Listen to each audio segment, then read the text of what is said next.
ছাত্রছাত্রীরা তোমরা কেমন আছো? আশা করি তোমরা সবাই ভালো আছো। তোমরা সবাই ভালো থাকবে। ভিডিওটা শুরু করার আগে তোমাদেরকে বলি, তোমরা যারা এই চ্যানেলে নতুন আছো তারা অবশ্যই ভিডিওটিকে সাবস্ক্রাইব করবে। ভিডিওটি ভালো লাগলে তোমরা অবশ্যই সকলকে শেয়ার করবে। শরৎচন্দ্র চট্টোপাধ্যায় 1876 সালে জন্মগ্রহণ করেন, 1938 সালে মারা যান। রবীন্দ্র সমসাময়িক ঔপন্যাসিকদের মধ্যে অন্যতম শ্রেষ্ঠ। বর্ণময় জীবনের অধিকারী। তার লেখায় জীবনের সেই অভিজ্ঞতার ছাপ স্পষ্ট। বাংলার গ্রামজীবন এবং মধ্যবিত্ত মানুষের আশা আকাঙ্ক্ষা, স্বপ্ন সম্ভাবনা তার গল্প উপন্যাসে আশ্চর্য মুন্সিয়ানায় ভাষারূপ পেয়েছে। তার উপন্যাসগুলির মধ্যে উল্লেখযোগ্য বরদিদি, পল্লী সমাজ, দেবদাস, বিন্দুর ছেলে, রামের সুমতি, চরিত্রহীন, গৃহদাহ, শ্রীকান্ত, শেষ প্রশ্ন প্রভৃতি।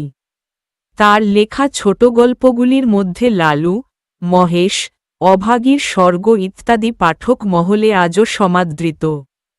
পাঠ্য রচনাটি তার পল্লী সমাজ উপন্যাসের অংশ বিশেষ।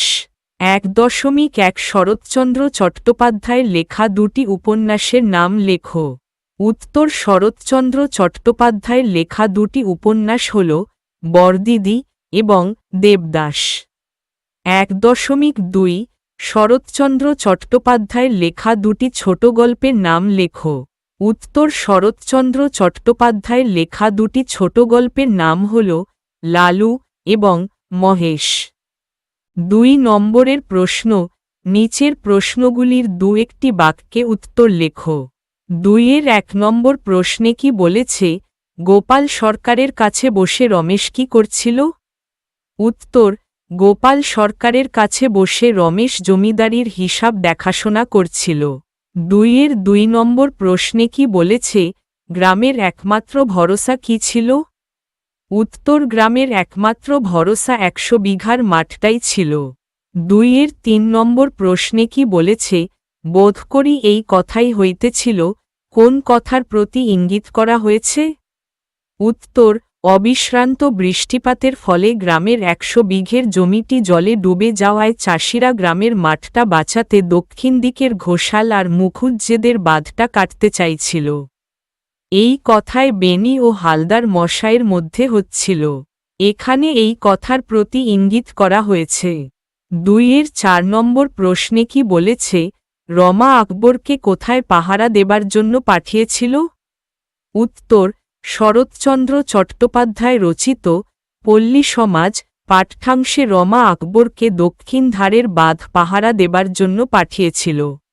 2-এর 5 নম্বর প্রশ্নে কি বলেছে, পারবি নে কেন, উদ্দিষ্ট ব্যক্তি কোন কাজটি করতে পারবে না?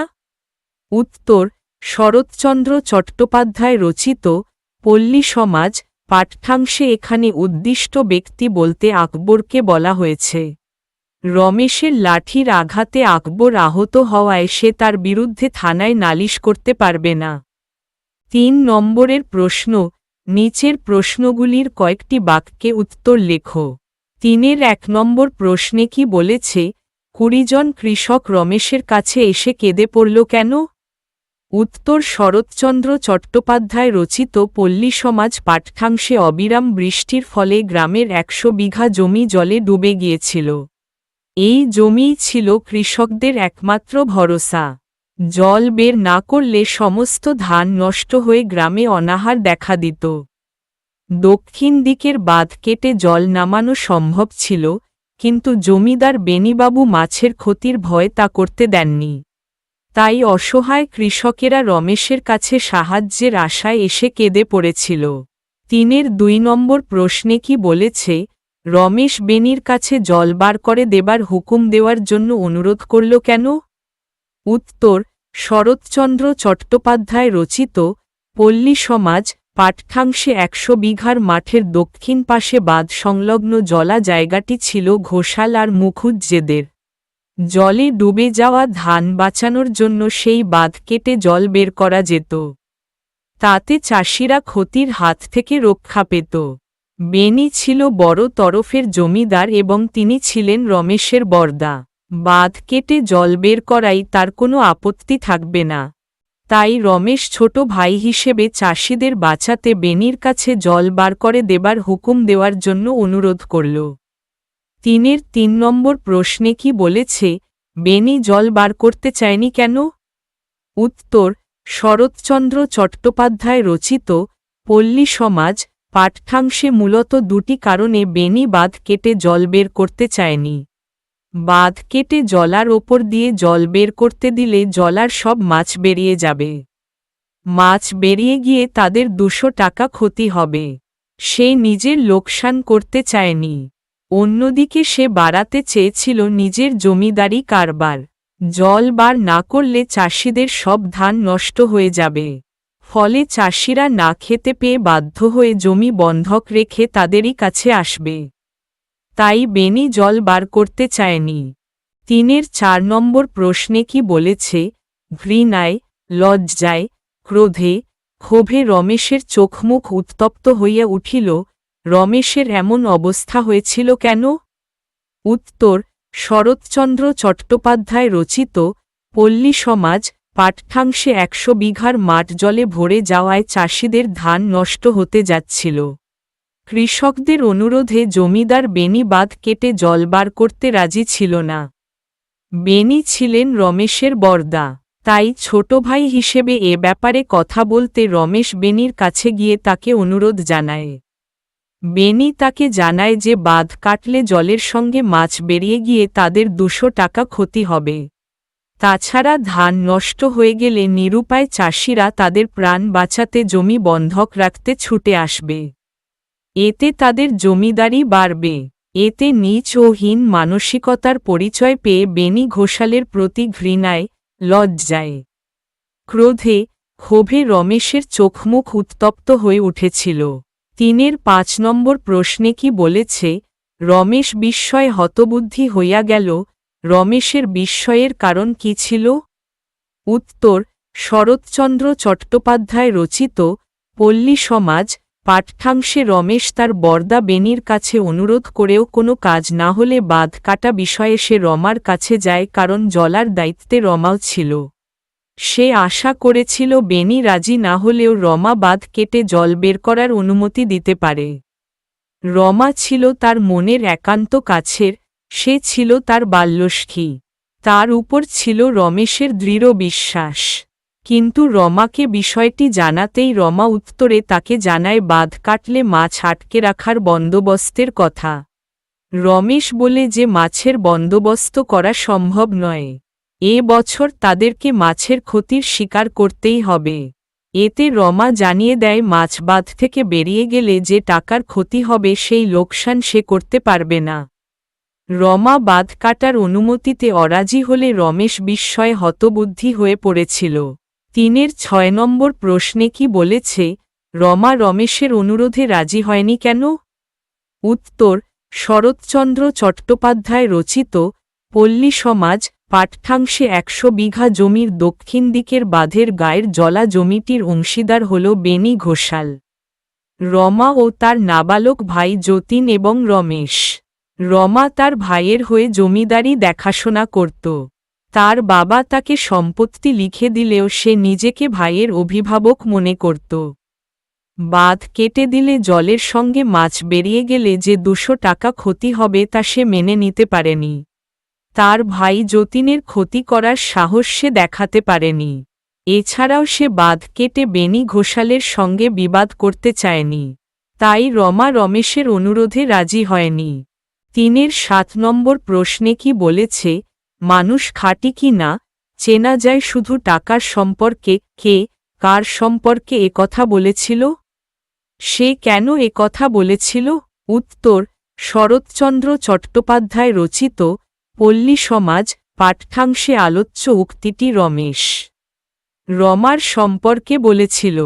রমেশ তার বরদা বেনির কাছে অনুরোধ করেও কোনো কাজ না হলে বাঁধ কাটা বিষয়ে সে রমার কাছে যায়, কারণ জলার দায়িত্বে রমাও ছিল।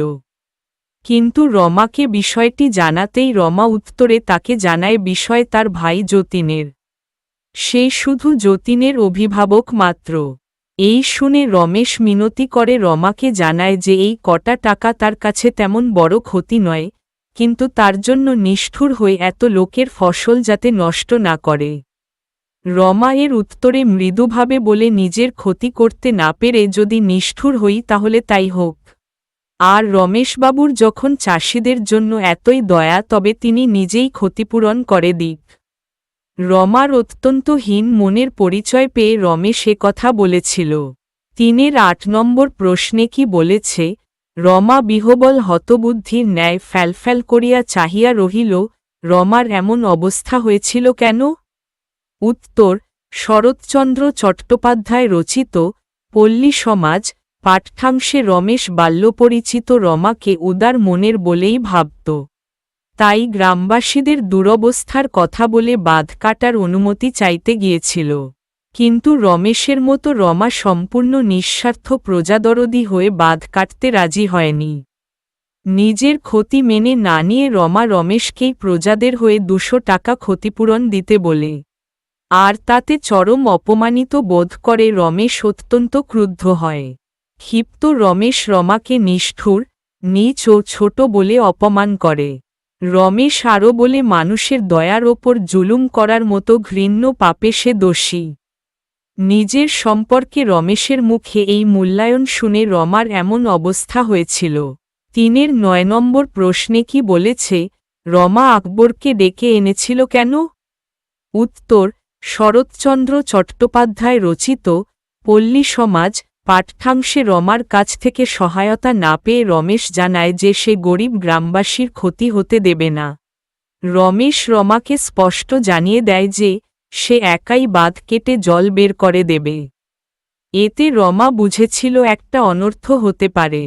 বাঁধ কেটে 100 বিঘে মাঠের জল বার করতে রমেশ যাতে না পারে, তাই বাঁধ পাহারা দেবার জন্য রমা পীরপুরের প্রজা লাঠিয়াল আকবরকে ডেকে এনেছিল। 3-10 নম্বর প্রশ্নে কি বলেছে? মোরা নালিশ করতে পারব না। কে কথা বলেছে? সে নালিশ করতে পারবে না কেন? উত্তর, শরৎচন্দ্র চট্টোপাধ্যায় রচিত পল্লী সমাজ পাঠ্যাংশে রমাদের পীরপুরের প্রজা আকবর কথা বলেছে। আকবর একজন প্রকৃত লাঠিয়াল। তার আত্মসম্মানবোধ প্রবল। সে জানে লাঠিতে জয় পরাজয় আছেই। রমেশের লাঠির আঘাতে সে আহত হয়, তার মাথা দিয়ে রক্ত ঝরে, কিন্তু 5খানা গায়ের লোক তাকে সর্দার বলে মানে। তাই পরাজিত হলেও সে আত্মমর্যাদা হারাতে রাজি নয়। নালিশ করলে তার সম্মানহানি ঘটবে, সে সর্দার হিসেবে অপমানিত হবে। তাছাড়া সর্দারের এই কথায় ছোটবাবু রমেশের প্রতি শ্রদ্ধাও পরিস্ফুট হয়, কারণ রমেশ নিজের স্বার্থে নয়, গ্রামবাসীদের স্বার্থে 100 বিঘা জমি বাঁচাতে বাঁধ কাটার কাজে তাদের বিরুদ্ধে লাঠি ধরেছে। তাই কোনোভাবে সে সদরে গিয়ে তার চোট দেখাতে পারবে না বা থানায় গিয়ে মিথ্যা অভিযোগও জানাতে পারবে না। 4 নম্বরের প্রশ্ন, নিচের প্রশ্নগুলির উত্তর নিজের ভাষায় লেখো। 4-1 নম্বর প্রশ্নে কি বলেছে? নইলে আর ব্যাটাদের ছোটলোক বলেছে কেন? বক্তা কে? এই উক্তির মধ্যে দিয়ে বক্তার চরিত্রের কি পরিচয় পাও? উত্তর, আলোচ্য উক্তিটি শরৎচন্দ্র চট্টোপাধ্যায় রচিত পল্লী সমাজ পাঠ্যাংশ থেকে নেওয়া হয়েছে। এখানে বক্তা হলেন বেনি ঘোষাল। 100 বিঘার মাঠ জলে ডুবে গিয়ে চাষিদের ধান নষ্ট হতে যাচ্ছিল। চাষিরা গিয়ে বেনি ঘোষালকে কাতর আবেদন জানায় বাঁধ কাটিয়ে জল বের করে দেবার জন্য। কিন্তু বেনি ঘোষাল তাদের কোনো কথাই শোনেনি। বাঁধের আর এক শরিক রমেশের কাছে প্রায় 20 জন কৃষক কান্নাকাটি করলে তাদের কথা শুনে রমেশ বেনির কাছে যায়। কিন্তু বেনি রাজি তো হয়ই না, উপরন্তু চাষিদের ছোটলোক বলে গালাগালি দেয়। এখানে বক্তা অর্থাৎ বেনি ঘোষালের হীন ও নীচ মানসিকতা এবং মানবিকতাহীন বিষয়সর্বস্ব শোষক জমিদারি চরিত্রটি প্রকাশ পেয়েছে। জমিদারি চালানোর তত্ত্বটি তিনি পূর্বপুরুষদের কাছ থেকে ভালোই শিখেছেন। অপরের ক্ষতি করে তিনি নিজের আখের গুছাতে চান। তিনি ছিলেন স্বার্থপর লোভী জমিদার ও মহাজন। মহাজনি করে তিনি জমিদারির সীমানা বাড়িয়েছেন এবং পরের প্রজন্মের জন্যে কৌশল করে আরও বেশি সম্পদ বাড়ানোর পরিকল্পনা করেছেন। তিনি চান দুর্দিনে প্রজারা বিপদে পড়ে তার কাছে জমি বন্ধক দিয়ে টাকা ধার করতে ছুটে আসুক। এতে সুদ খাটিয়ে প্রচুর অর্থ উপার্জন করতে পারবেন। 4-এর 2 নম্বর প্রশ্নে কি বলেছে, বেনি, রমা ও রমেশ চরিত্র তিনটির তুলনামূলক আলোচনা করো। সেই সঙ্গে এই তিনটি চরিত্রের মধ্যে কোন চরিত্রটি তোমার সবথেকে ভালো লেগেছে এবং কেন তা জানাও। উত্তর, শরৎচন্দ্র চট্টোপাধ্যায় এর পল্লী সমাজ উপন্যাসে বেনি, রমা ও রমেশ এই তিনটি চরিত্রের মধ্যে স্বভাব, চিন্তাধারা ও মানবিকতার দিক থেকে সুস্পষ্ট পার্থক্য লক্ষ্য করা যায়। বেনি হলেন স্বার্থপর ও নিষ্ঠুর জমিদারের প্রতীক। তিনি নিজের লাভ লোকসানের বাইরে কিছু ভাবেন না। প্রজাদের দুঃখ কষ্ট তার কাছে গুরুত্ব পায় না, বরং তিনি চান প্রজারা বিপদে পড়ুক, যাতে তারা জমি বন্ধক রেখে তার কাছ থেকে ঋণ নিতে বাধ্য হয়। তিনি প্রজাদের তুচ্ছ তাচ্ছিল্য করেন এবং সামন্ততান্ত্রিক মানসিকতায় বিশ্বাসী। ফলে তার চরিত্রে মানবিকতার অভাব স্পষ্ট। রমা চরিত্রটি তুলনামূলকভাবে জটিল। সে দৃঢ়চেতা, সংযত এবং কিছুটা সহানুভূতিশীল হলেও বাস্তব জীবনে সে সবসময় সাহসী সিদ্ধান্ত নিতে পারে না। পারিবারিক দায়িত্ব ও সামাজিক সীমাবদ্ধতার কারণে সে অনেক সময় নিজের মানবিক অনুভূতিকে দমন করে। ফলে রমার মধ্যে দ্বিধা ও সংযমের পরিচয় পাওয়া যায়। অন্যদিকে রমেশ সম্পূর্ণ ভিন্ন চরিত্রের মানুষ। তিনি উদার, মানবিক এবং প্রজাদরদী। প্রজাদের দুঃখে তিনি ব্যথিত হন এবং তাদের রক্ষার জন্য নিজের স্বার্থ ত্যাগ করতেও প্রস্তুত থাকেন। অন্যায়ের বিরুদ্ধে তিনি প্রতিবাদ করতে দ্বিধা করেন না। তার মধ্যে ন্যায়বোধ, সাহস ও সহমর্মিতা একত্রে বিদ্যমান। এই তিনটি চরিত্রের মধ্যে রমেশ চরিত্রটি আমার সবচেয়ে ভালো লেগেছে, কারণ তিনি প্রকৃত মানবতার প্রতীক। তার মধ্যে সাহস, ন্যায়বোধ এবং মানুষের প্রতি আন্তরিক ভালোবাসা রয়েছে। তিনি কেবল কথায় নয়, কাজে মানুষের পাশে দাঁড়ান। তাই তার চরিত্র আমাদের আদর্শ হিসেবে গ্রহণযোগ্য। 4-এর 3 নম্বর প্রশ্নে কি বলেছে, উপন্যাসের নামে পাঠ্যাংশটির নামকরণও পল্লী সমাজ রাখা হয়েছে। সেক্ষেত্রে নামকরণটি সুপ্রযুক্ত কিনা সে সম্পর্কে মতামত জানাও। উত্তর, শরৎচন্দ্র চট্টোপাধ্যায় রচিত পল্লী সমাজ উপন্যাসের নির্বাচিত পাঠ্য অংশটির নামকরণ করা হয়েছে পল্লী সমাজ। নামকরণটি অবশ্যই সুপ্রযুক্ত হয়েছে। গোটা গল্প জুড়ে পল্লী বাংলার নানা সমস্যা, কূটনীতি, রাজনীতি এই সবকিছু বিশ্লেষিত হয়েছে। রমা, রমেশ, বেনি, গোপাল খুড়ো এই চরিত্রগুলি গ্রামীণ সমাজের অঙ্গ। তৎকালীন গ্রাম বাংলায় জমিদারতান্ত্রিক সমাজে প্রজাপীড়ন কিরূপ ভয়াবহ ছিল ও পাশাপাশি তাদের দুঃখ, কষ্ট, কৃষিকাজ এবং সেই সব সহজ সরল ও সত্যবাদী পল্লী বাংলার প্রজাদের জীবনকথা এই কাহিনীতে সজীব হয়ে উঠেছে। কাহিনীর প্রতিটি চরিত্র একে অপরকে চিনতে সাহায্য করেছে। গ্রাম্য সমাজ ব্যবস্থার তৎকালীন পরিস্থিতি বুঝতে পাঠ্যাংশটি অনেকাংশে সহায়ক হয়েছে। তাই সেই পটভূমির ওপর ভিত্তি করে পল্লী সমাজ নামকরণটি সুপ্রযুক্ত হয়েছে বলা যায়। 4-এর 4 নম্বর প্রশ্নে কি বলেছে, পল্লী সমাজ পাঠ্যাংশে সামন্ততান্ত্রিক ব্যবস্থার কোনো নিদর্শন পেয়ে থাকলে সে সম্পর্কে আলোচনা করো। এ ধরনের ব্যবস্থার সুফল ও কুফল সম্পর্কে আলোচনা করো। উত্তর, শরৎচন্দ্র চট্টোপাধ্যায় এর পল্লী সমাজ পাঠ্যাংশে সামন্ততান্ত্রিক ব্যবস্থার স্পষ্ট নিদর্শন দেখা যায়।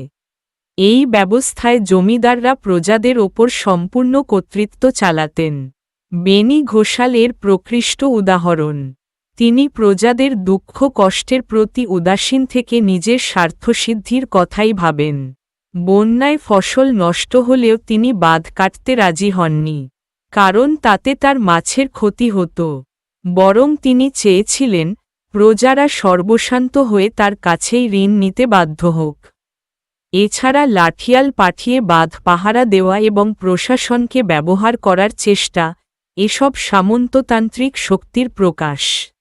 এই ব্যবস্থার কিছু সুফলও ছিল, যেমন কিছু প্রজাদরদি জমিদার, যেমন রমেশ, প্রজাদের রক্ষা করতেন এবং বাইরের আক্রমণ থেকে সুরক্ষা দিতেন। তবে কুফলই ছিল বেশি। প্রজারা শোষিত ও নিপীড়িত হতো, চরম দারিদ্র্য ও বৈষম্য সৃষ্টি হতো। অনেকেই জমি হারিয়ে নিঃস্ব হয়ে পড়ত এবং কৃষি ব্যবস্থাও ক্ষতিগ্রস্ত হতো। তাই সামন্ততান্ত্রিক ব্যবস্থা মূলত প্রজাদের জন্য ক্ষতিকর ছিল। ৫ নম্বরের প্রশ্ন, সন্ধি করো। উত্তর বৃষ যোগ তি হবে বৃষ্টি, সম যোগ বরণ হবে সংবরণ, কাদ যোগ না হবে কান্না। অতি যোগ অন্ত হবে অত্যন্ত, অন যোগ আত্মীয় হবে অনাত্মীয়, এক যোগ অন্ত হবে একান্ত। ৬ নম্বরের প্রশ্ন, নিচের শব্দগুলির সন্ধি বিচ্ছেদ করো। নিরুত্তর, নমস্কার, তারকেশ্বর, যথার্থ, প্রত্যাখ্যান, আশ্চর্য, তদবস্থা। উত্তর নিরুত্তর হবে নি যোগ উত্তর, নমস্কার হবে নমঃ যোগ কার, তারকেশ্বর হবে তারক যোগ ঈশ্বর, যথার্থ হবে যথা যোগ অর্থ, প্রত্যাখ্যান হবে প্রতি যোগ আখ্যান, আশ্চর্য হবে আহ যোগ চর্য, তদবস্থা হবে তৎ যোগ অবস্থা। ৭ নম্বরের প্রশ্ন, নিচে দেওয়া শব্দগুলির দলবিশ্লেষণ করো। অপরাহ্ন, আকস্মাৎ, আহ্বান, দক্ষিণ, উচ্ছিষ্ট, উত্তপ্ত, বিস্ফারিত, দীর্ঘশ্বাস, অশ্রুপ্লাবিত, হিন্দুস্থানি। অস্বচ্ছ। উত্তর। ৮ নম্বরের প্রশ্ন, নিচে দেওয়া ব্যাসবাক্যগুলিকে সমাসবদ্ধ পদে পরিণত করো। কোনটি কী ধরনের সমাস তা নির্ণয় করো। উত্তর, ৮-এর ১ জল ও কাদা হবে জলকাদা, এটা হবে দ্বন্দ্ব সমাস। ৮-এর ২ নয় আহত হবে অনাহত, এটা হবে নয় তৎপুরুষ সমাস। ৮-এর ৩ ত্রি+১০ হবে ত্রয়োদশ, এটা হবে মধ্যপদলোপী কর্মধারয় সমাস। ৮-এর ৪ বেগের সহিত বর্তমান হবে সবেগে, এটা হবে সহার্থক বহুব্রীহি সমাস। ৮-এর ৫ মরার জন্য কান্না হবে মরা কান্না, এটা হবে নিমিত্ত তৎপুরুষ সমাস। ৮-এর ৬ চণ্ডী পুজোর জন্য তৈরি যে মণ্ডপ হবে চণ্ডী মণ্ডপ, এটা হবে মধ্যপদলোপী কর্মধারয় সমাস। ৯ নম্বরের প্রশ্ন, নিচে দেওয়া শব্দ দুটিকে দুটি আলাদা আলাদা অর্থে ব্যবহার করে বাক্য রচনা করো। যাত্রা, বাঁধ। উত্তর, যাত্রা ধর্মীয় বা তীর্থযাত্রার অর্থে, পিতার সাথে ছেলেরা কালীমন্দিরের যাত্রায় গেল। যাত্রা জীবনের গতি বা প্রক্রিয়ার অর্থে, তার শিক্ষাজীবনের যাত্রা খুবই সাফল্যমণ্ডিত হল। বাঁধ নদী বা খাল আটকে রাখার অর্থে, গ্রামে নতুন বাঁধ তৈরি হলে বন্যার ক্ষতি কমে। বাঁধ সীমাবদ্ধতা বা প্রতিবন্ধকতার অর্থে, অল্প পুঁজির কারণে ব্যবসায় তার অনেক বাধা তৈরি হল। ১০ নম্বরের প্রশ্ন, নিচের বাক্যগুলিতে ব্যবহৃত পদগুলির পরিচয় দাও। ১০-এর ১ নম্বরে কি বলেছে, কিন্তু রমা কাঠের মতো নীরবে বসিয়া রহিল। উত্তর, কিন্তু হবে অব্যয়, রমা হবে বিশেষ্য, কাঠ হবে বিশেষ্য। মতো হবে অব্যয়, নীরব হবে বিশেষণ, বসিয়া রহিল হবে যুক্তক্রিয়া। ১০-এর ২ নম্বরে কি বলেছে, এরা সারা বছর খাবে কি। উত্তর, এরা হবে সর্বনাম, সারা হবে বিশেষণ, খাবে হবে ক্রিয়া, কি হবে প্রশ্নবাচক সর্বনাম। ১০-এর ৩ নম্বরে কি বলেছে, রমেশ কহিল, তুমি অত্যন্ত হীন এবং নীচ। উত্তর রমেশ হবে বিশেষ্য, কহিল হবে ক্রিয়া, তুমি হবে সর্বনাম, অত্যন্ত হবে বিশেষণ, হীন হবে বিশেষণ এবং হবে অব্যয়, নিচে হবে বিশেষণ। 10-4 নম্বরে কি বলেছে? রমা চুপ করিয়া রহিল। উত্তর রমা হবে বিশেষ্য, চুপ হবে ক্রিয়াজাত বিশেষ্য, করিয়া রহিল হবে যুক্ত ক্রিয়া।